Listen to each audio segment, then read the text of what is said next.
We may not know how to regrow coral on the Great Barrier Reef, but we know the people who do. The Reef Restoration Foundation is establishing a series of coral nurseries to regenerate damaged sections of the Great Barrier Reef. We have these corals that grow on these underwater Christmas trees. Very similar process when you take cuttings from plants in your own backyard to create new plants. It's exactly the same process to create thousands of new corals.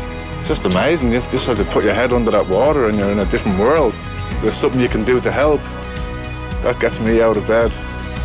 The NAB grant has helped us accelerate what we're doing so that we can actually start making an impact on the scale of the challenge and going forward. The Reef Restoration Foundation is leading the way, and wonderful things are going to happen. What we're seeing is progress. The energy that comes from that really just kind of fuels your optimism that we are going to make a difference. Working with the people who make a better Australia. NAB, more than money.